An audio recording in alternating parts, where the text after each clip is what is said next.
अगर आप इस स्टोरी अर्थात कहानी को फील करना चाहते हैं तो कृपया ईयरफोन और हेडफोन का यूज करें।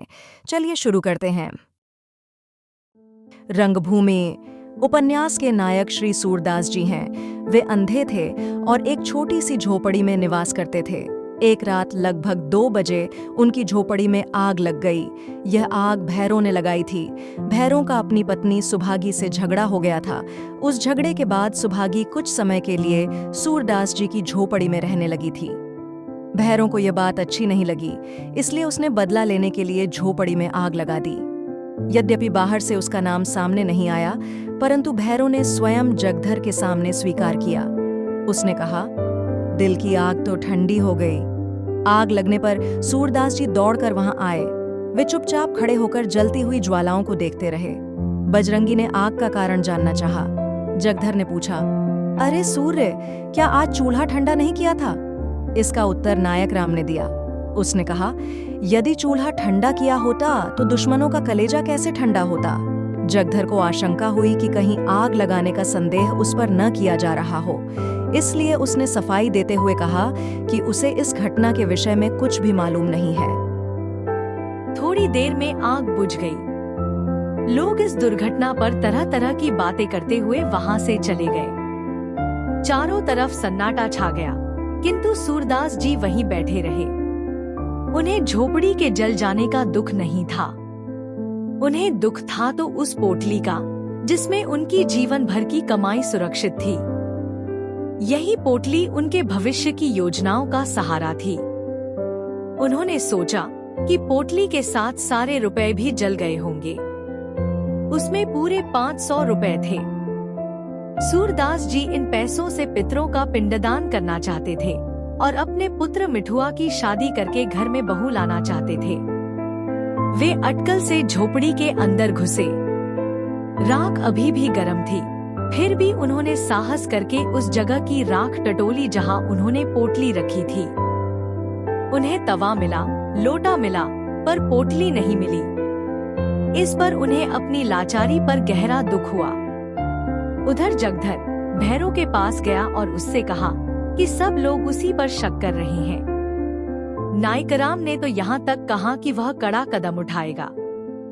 यह सुनकर भैरव बोला कि उसे ऐसी धमकियों की कोई परवाह नहीं है। भैरव ने यह मान भी लिया कि आग उसी ने लगाई है।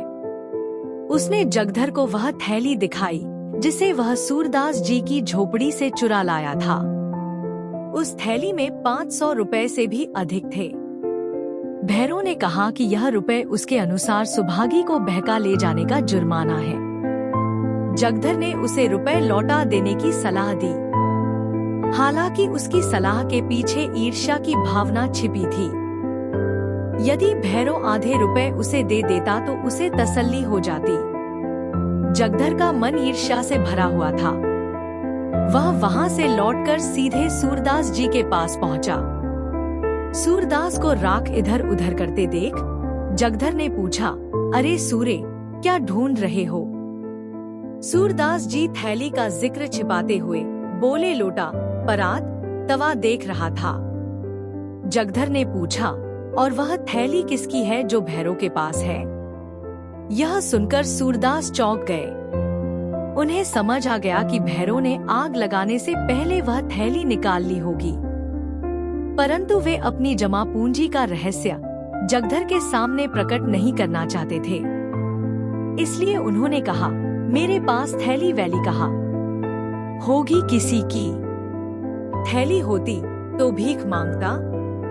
इतनी बातों के बीच सुभागी वहां आ पहुंची। वह रात भर मंदिर के पीछे अमरूद के बाग में छिपी रही थी। वह जानती थी कि यह आग उसके पति भैरव ने ही लगाई है। भैरव ने उस पर कलंक लगाया था। इसी कारण सूरदास का सर्वनाश हो गया। सुभागी ने ठाना कि वह अब भैरव के घर नहीं जाएगी। वह मेहनत मजदूरी कर अपना जीवन चलाएगी। जगधर ने उसे भैरव की करनी बताई। सुभागी ने पूछा कि क्या उसने भैरव के पास वह थैली देखी है। जगधर ने हाँ में उत्तर दिया तो सुभागी ने सूरदास जी से पूछना चाहा कि क्या वे रुपए उसके ही थे। सूरदास जी सुभागी के सामने भी रुपए अपने होने से इनकार कर देते हैं। सुभागी सूरदास जी के चेहरे के भाव देखकर समझ गई कि रुपए वाली थैली सूरदास की ही है। वह बोली, अब मैं भैरव के घर ही रहूंगी, क्योंकि वहीं रहकर वह थैली मेरे हाथ लग पाएगी। जब तक मैं सूरदास जी के रुपए न दिला दूं, तब तक मुझे चैन नहीं आएगा। सूरदास जी मन में सोच रहे थे कि शायद पिछले जन्म में उन्होंने भैरव के रुपए चुराए होंगे, इसलिए आज उन्हें यह दंड मिला है।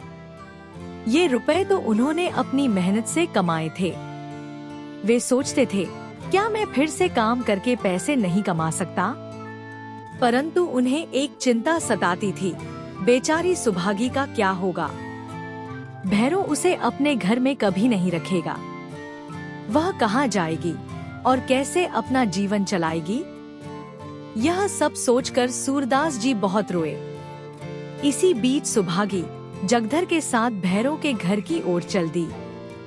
सूरदास जी अकेले ही रोते रहे।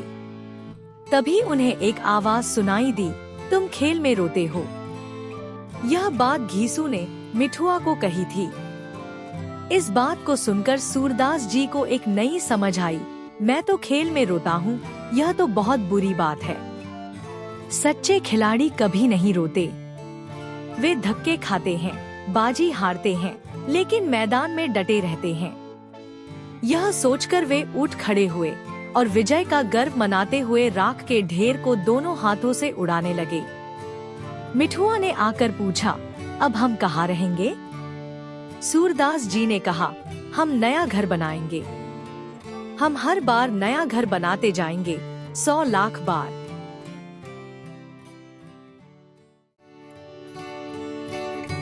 अगर आपको वीडियो अर्थात कहानी को सुनने में फील आई हो तो वीडियो को लाइक और चैनल को सब्सक्राइब करें। मिलते हैं अगले वीडियो में किसी अगले कहानी के साथ। तब तक के लिए प्रणाम।